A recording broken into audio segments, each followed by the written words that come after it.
Welcome back to Hannity. My next guest, RNC Deputy Press Secretary Raffi Williams, is the latest victim in a long line of liberal attacks against black conservatives. Now, it all started when Ebony.com's senior editor, Jamilah Lemieux, literally started a Twitter argument, and she said she did not want to hear about Raffi's new project, which involves Dr. Benjamin Carson and other black conservatives. Now, Lemieux literally tweeted, quote, "Oh, great, here comes a white dude telling me how to do this black thing. Pass.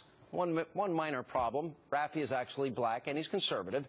And here to respond to the growing controversy, the man himself, RNC Deputy Press Secretary Raffi Williams, and he also joined by his father, our friend, Fox News political analyst Juan Williams.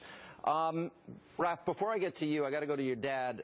You know, Juan, we have done these shows about the horrific treatment of black conservatives in this country. We've done hour-long specials. We have followed them up. The treatment of black conservatives, like your son in this instance, has got to stop. Even though we disagree politically, I think we agree on that. I know we agree on that because I've been on some of those shows and have spoken up to say that this is a matter of gross liberal intolerance, especially in the black community, from black leadership of anybody who has a different set of views, Sean. And it's not as if there's no problem, as if there's no need for alternative visions about how we can make progress inside the black community or inside the country. So, but if your name is Clarence Thomas, Thomas Sowell, even Condoleezza Rice, as we recently saw at Rutgers, where the faculty said she wasn't a sufficiently inspirational figure to deliver a commencement address, what you see is you get stuck in a box and you get called nasty names, Uncle Tom, you know, and all sorts of other sort of nastiness. But the point is to shut you up. And Raffi, that's the point. It's to intimidate. It's to silence. You've been on this show and we have discussed this issue. How bad is it beyond this controversy, in your opinion? Well, you know, I think this is a controversy, as my dad was saying, that highlights an ongoing issue. But, you know, I've actually had a lot of support from black conservatives, from black liberals, from down the middle people, both black and white, regardless of race. They've been very supportive of me, guys like you, Sean. So I've actually been emboldened because people will say, hey, you know what, Raffi's out there working hard and doing the right thing.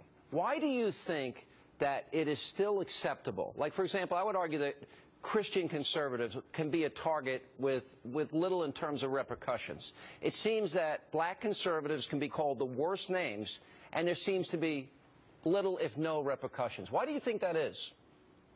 Well, we're pushing back against that now, and I think that for so long we've been quiet because we're respectful people. We want to go about doing our business diligently, but now we realize that enough is enough, and it's our time to speak up and to say, hey, that's inappropriate, and you know what, we're people too, and treat us as such. What's the fallout of this, Ralph? What happened from this point forward? I understand the magazine apologized to you, et cetera, and from what I understood, too, you accepted the apology? Yeah, so they said a heartfelt apology. I thought it was like a 6 or 7 page, or 7 paragraph, excuse me, apology talking about how diversity of thought is an important part of American life. It's something that Ebony had fought for a long time.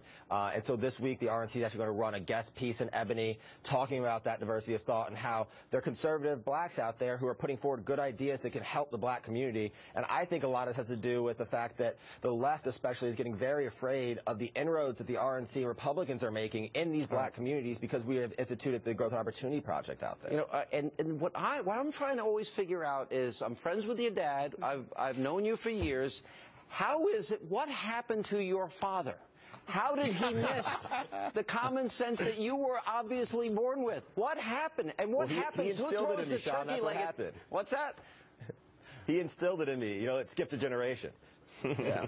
All right, we lost one, apparently. Raffi, thank you so much for being with us. Appreciate it. And I want other people to speak out so this type of thing doesn't happen to other people. Thank you. And coming up, our good friend